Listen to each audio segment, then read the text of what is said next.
Welcome everyone to a special edition of the Housewives News Network. No commentary, just the stories. I'm your host, Taylor J. You could find me on social media. You could see all of those at the bottom of your screen. But as you see, I have a guest here today, one of my besties, a Real Housewives fan and a brand extraordinaire. So we're going to get into that a little bit. But Bry, tell them a little bit about you. Yes, thank you. And thank you for having me. So I am the owner of Brands by Bry Communications Consulting, which is a full service branding and PR firm, locally owned. I'm based in Richmond, Virginia right now, originally from the DMV area. Shout out to the DMV. And I'm very excited to be here and share some tea and talk branding. Yes, it's going to be fun. So speaking of the DMV, we're both DMV girls.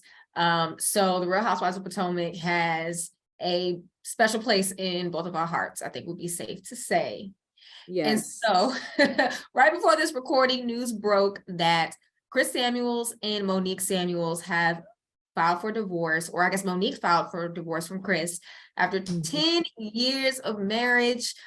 We've watched them for the few seasons that Monique was part of the cast, and then they went on to do their own thing with Love and Marriage DC with Carlos King. And that's kind of when things started to shift a little bit. They did the first season. I didn't get to watch it because unfortunately the provider that I have does not have OWN, but Bry, you watched it. Yes. And the second season, people had noticed that Chris and Monique were not in the promo. So people were asking questions like, what's going on here? And then the day, it was something that dropped the same day. It was BravoCon. During BravoCon weekend, this past BravoCon in New York City, Monique or somebody released that Monique and Chris were separated. So then Monique and Chris get on Instagram and they're like, oh, that's allegedly it was Ashley, but that's the tea. Oh, Ashley said it. Yes, she did. You're right. She said it at one of the events, one of the panels. And so then they have to come out and say, oh, this isn't true.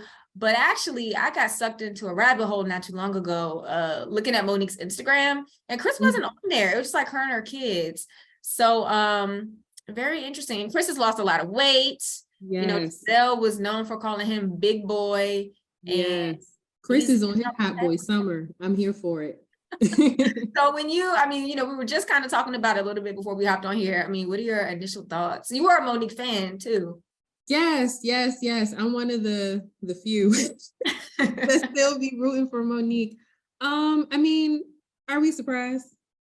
No, I don't think anyone it was. It's sad to see. A divorce is not good in any instance. A breakup of a family, breakup of a marriage. But I think we definitely saw this coming. That's why I don't know why they did that weird video where they were sitting together, like they still together, and we know they weren't. But you know what? I hope that it's an amicable divorce.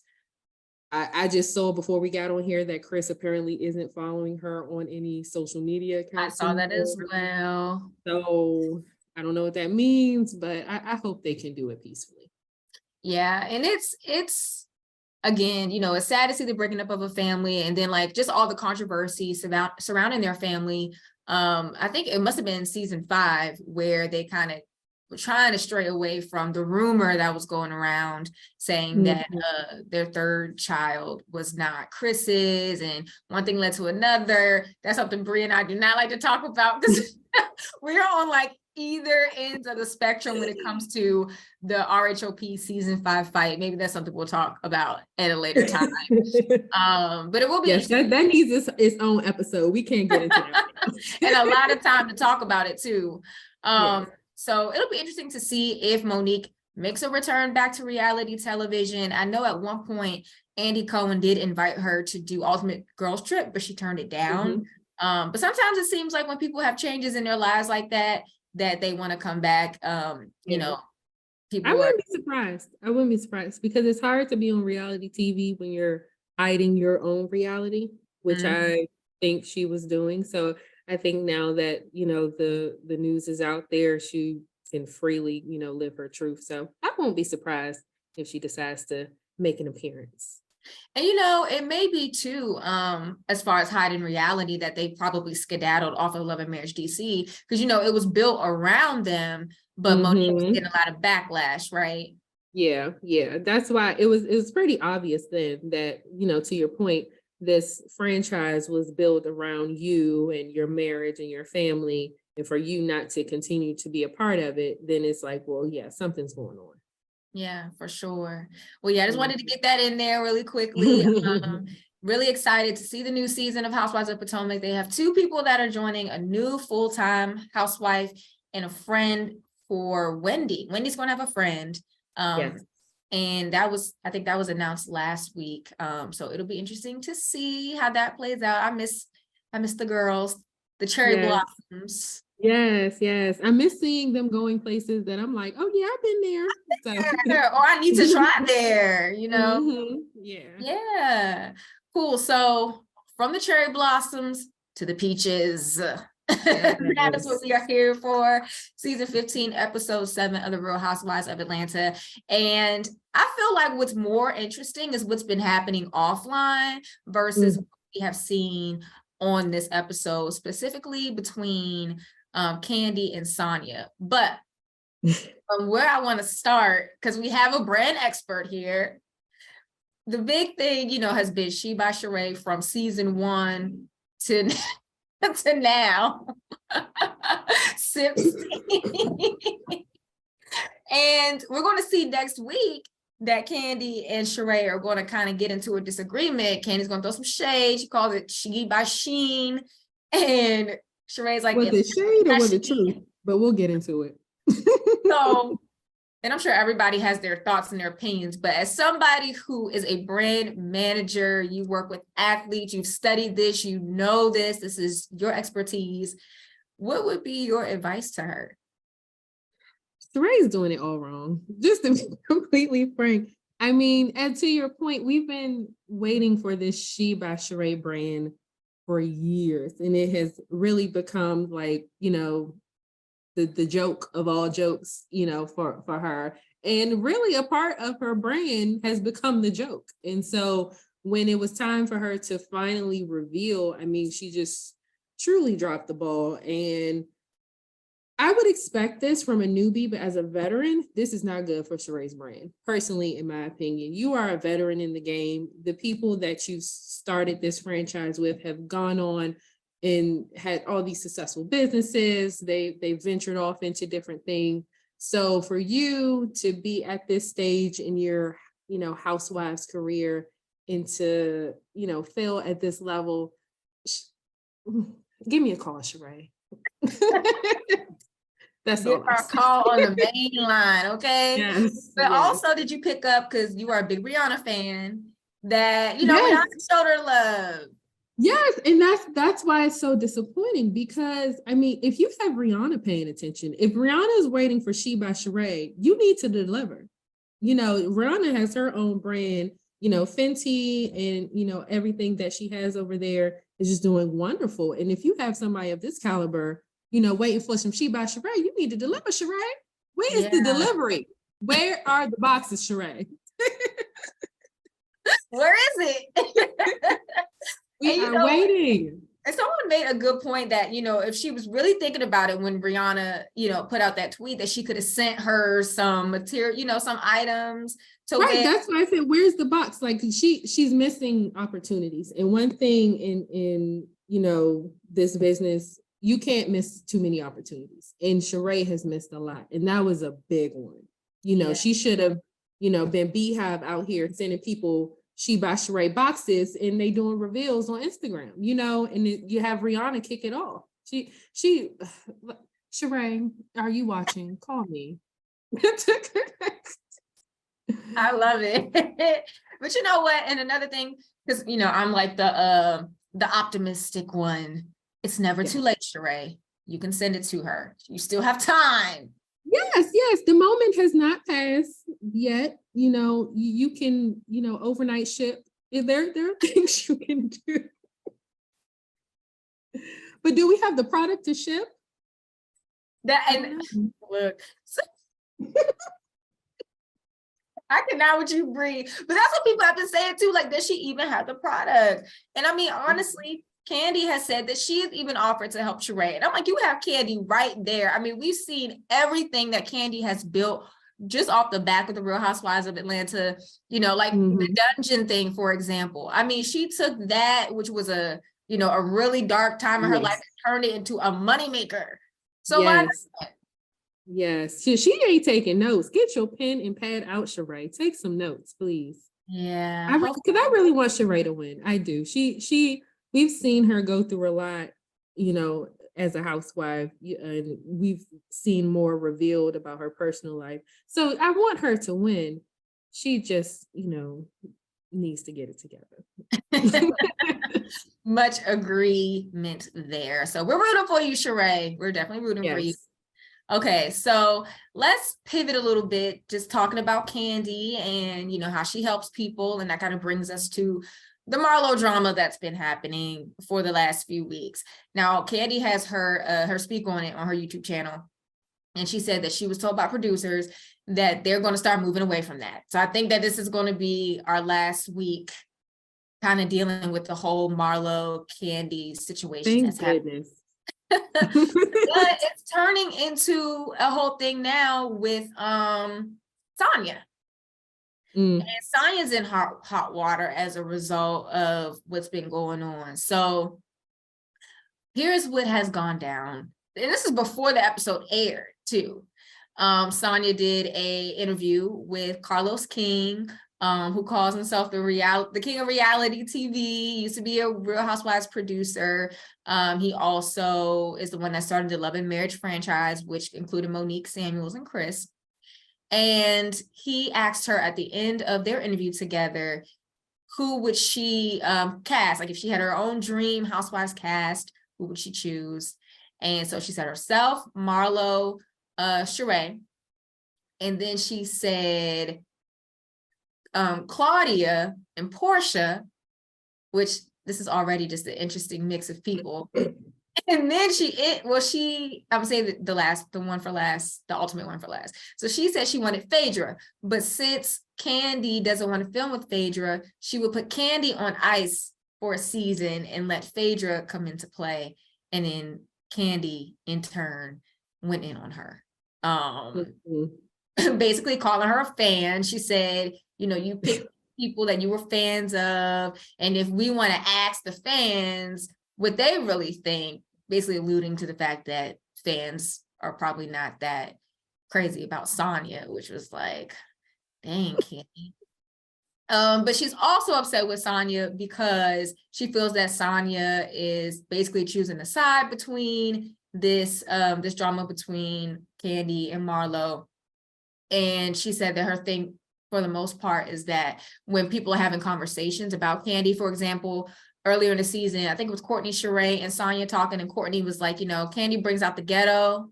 And Kandi asked Sonia, well, what did you say? And she said she spoke up and said something, but we actually saw Sonia laughing. So that's where Kandi is having an issue. Just based on all that we have seen, what are your thoughts? Child, Sonia always talking about these Olympic gold medals. I hope she can run fast because Kandi is about to drag her.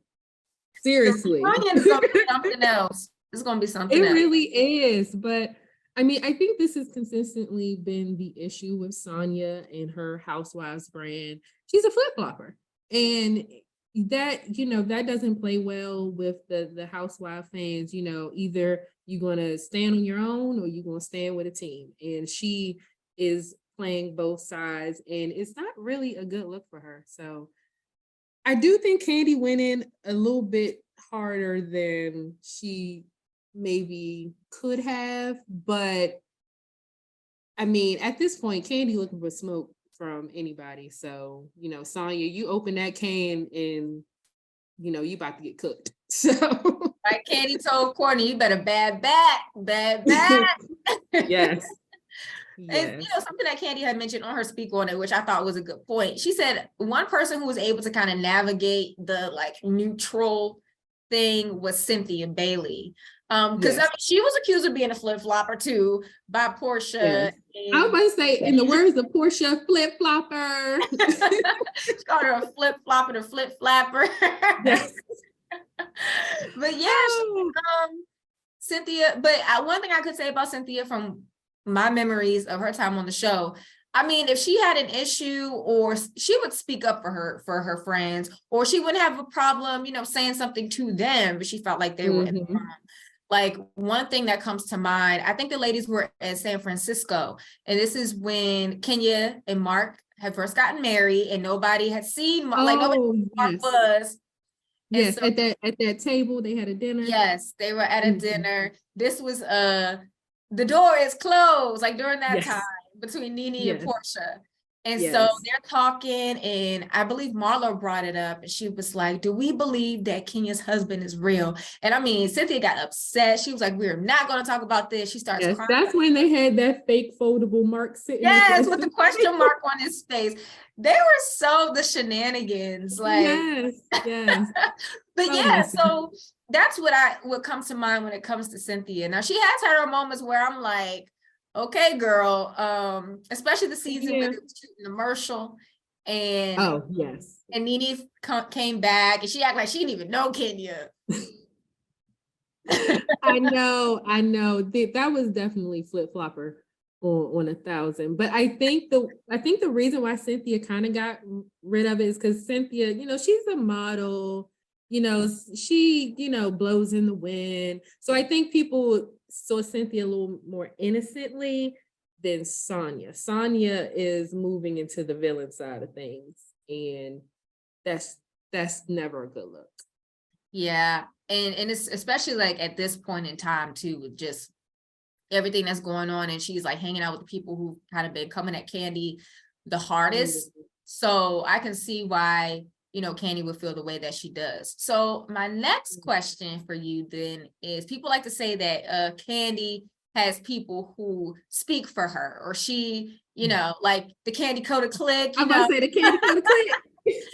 So do you think that that's true? What are your thoughts on that? And then also in turn, how do you feel about it as it relates to Marlow? Because in this episode, Candy was saying that Sonia was trying to be Marlow's lawyer or attorney. I think that Candy definitely has a team, and she has people that ride for her, but Candy also rides for herself, and she rides for her team as well. So I think it works in the sense of she has her own voice, and she just has people that back that voice up too. And the difference is that Candy's clique are actually with her. Sonia, mind your business. This ain't got nothing to do with you. So I think that's the difference is why you speaking up for her. Like, you don't even know her like that. So, yeah, I mean, I have a problem with the Candy Coated Clique. I need my own Bryonna Coated Clique. We building it. Right? We building it one by one. I'm building my clique. So when it's time to pop off because the streets talking, I can send myself and my clique. So that's what you got to do when you in the business. You got to have people that ears are to the street, and they back you even when you're not in the room. So Don Juan is the one. He's the head. The clicker in charge. Rides for Candy. He say he even missed his mama birthday or wedding or something. He will ride for that woman. And it's hard to find people like that. And it's beautiful, and it's a blessing that she has multiple people like that for her in her life. But I also think it speaks to, I don't know if we're going to get into it, but the kind of person Candy is, because Marlow alluded that Candy is selfish. Candy may be a lot of things, but from what we have seen over the years, she is not selfish. I mean, let's go back to Tardy for the Party. I mean, hello. So I think it speaks to her as a person and her character that she's able to have people that are willing to do that for her. So Marlow, don't be jealous. So speaking of Candy and her generosity, another thing that Sonia had actually mentioned in this Carlos King interview is that Marlow, I guess another one of Marlow's arguments about why she feels the way she feels about the situation is that, you know, Marlow is a giver. She's thoughtful, or what have you. You know, if anybody needs something, she reaches out to them. She sends them flowers. She sends them cards. And Sonia is saying that I guess Marlow expects people to be the same friend to her as she is to them. But then on the other side, Kandi has said several times she's not the sentimental kind of person because of her own trauma, you know. Mhm. So when Sonia had mentioned that point, I'm like, I can see that, but Yeah. you know, it's also like, well, that wasn't what was established from the beginning, you know, so that's makes it a little harder probably to receive. Right. You know, and it's like, can someone actually, you know, our love languages are different. So it's just like, if I don't operate in that way, you know, does that make me a bad person? Does that make me a bad friend? You know, what are your thoughts on that? I mean, I think that's a good point about love languages. It's not just in romantic relationships, but in friendships as well. And you can't expect your friend to respond how you respond. But you also would expect your friend to know what you need in that moment. Now, I don't know how close Kandi and Marlow really is, but maybe, you know, Kandi didn't know that she needed that in that moment. And, you know, they did the flashback of when Marlow shared what had happened to her nephew, and Kandi, you know, she shared her own trauma with her brother and kind of had that connection moment. And so, you know, for Kandi, that was, you know, I can't speak for her, but maybe a way of showing compassion of, you know, I completely understand, girl. I've been there. You know, this is how I dealt with it. You know, I'm sorry to hear that. I'm praying for you. And she may have thought that was enough. While Marlow is looking for, you know, whatever she was looking for. So I mean, I understand from that standpoint, but I don't think Kandi should be villainized for, you know, you not receiving what you were expecting, because, you know, people ain't mind readers. Yeah, communication, I feel like that's definitely the missing piece here. Mhm. But also Marlow told Courtney that she didn't bring it up before because she hadn't seen Kandi. This happened in 2020. We're in 2023. A lot has happened in these last 3 years, and this has not Right, come up until now. right. Which also makes me kind of, I mean, I'm not saying that Marlow, I mean, I pray she wouldn't be doing this just for the show. You know, you know, it's a terrible tragedy with her nephew, but it does seem a little weird that now you're bringing this up. And if Kandi is your real friend, I feel like you would have said something umpteenth months ago about how you really felt if you felt something was missing there. So I don't really understand what this is about. But I think what's being lost, you know, not to bring the tone down, but that, you know, someone lost their life to gun violence, which is terribly sad. And I think this could have been a moment to talk about gun violence in, you know, in the US and Atlanta and Black communities. I think that, you know, making that a part of the storyline would have been more productive than whatever this mess is. And that's such a good point, because that's what it stems from anyway, too, with the incident. I shouldn't even be laughing, but that's The I can't even incident. say a word. Cause girl, you know, we can't say that word, you know, cause they can't say it in Chicago, Drew. Gosh, that was That's a funny. whole Okay. nother mess, but okay. That's what I was saying. We gotta bring it back to center. This is all their fault. This is Marlow and Drew's fault. Okay, that got me tearing up in here. As a result of what happened at Kandi's restaurant to her nephew, you know, it stems from gun violence. So that's such a good point that you bring up. And yeah, I think those are the things that the audience really wants to see. Like, you know, those deeper elements, those have been missing for such a long time. I would say on the show.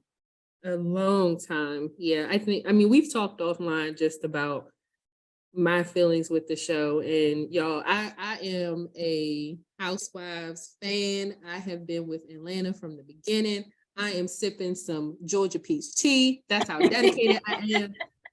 But it's a struggle for me to get through an episode because that authenticity of real stories of real issues of real life is missing.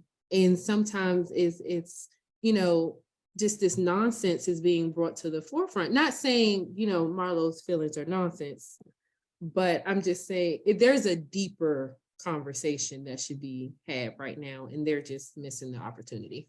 Yeah, and on so many different levels. I feel like we're getting hints of it here and there, but not as much, I feel like, as we could have in the past, or as we've had in the past. Yeah. So we're only on episode 7. So what is your overall feel for the season so far? Are you going to stick with it? Are you over it? What's up? Here we go. I mean, I don't know. I'm a stick with it only because I want to know what is the straw that breaks the camel back of Drew and her husband's marriage. Like, what actually happened?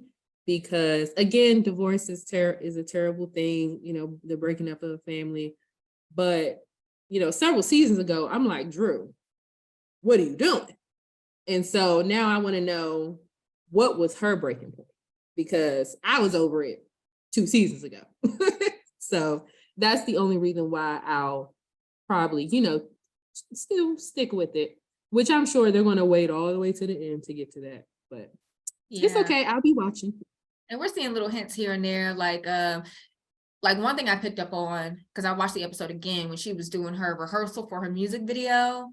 And the director, he was like, maybe we should find somebody else because, we don't know if Ralph is like in shape enough to be like the main guy. And so then Drew says, maybe it'll be best for Ralph's and I's marriage for him to be in the video.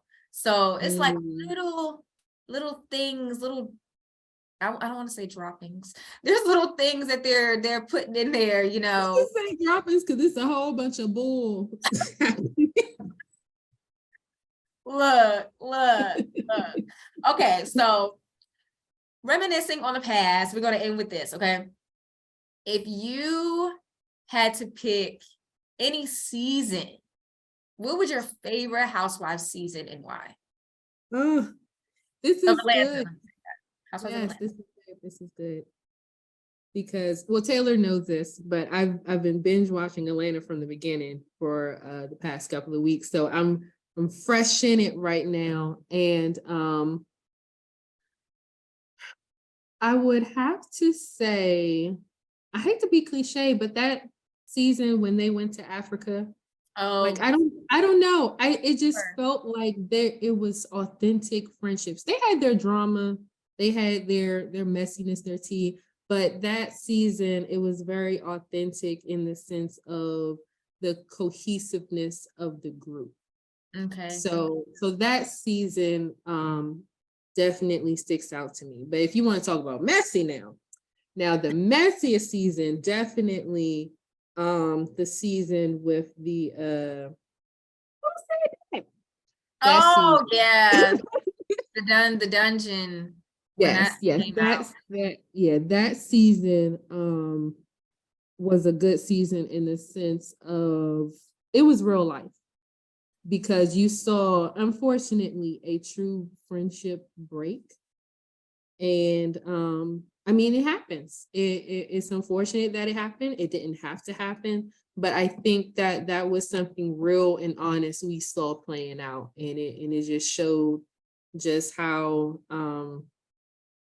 messy things really, things can really get. So that's my messy season, a favorite. But as far as like, overall, I would definitely say the season they went to Africa. The season they went to Africa was a good one. That's when we were first introduced to Marlow, and we got the little yes between her and Sheree.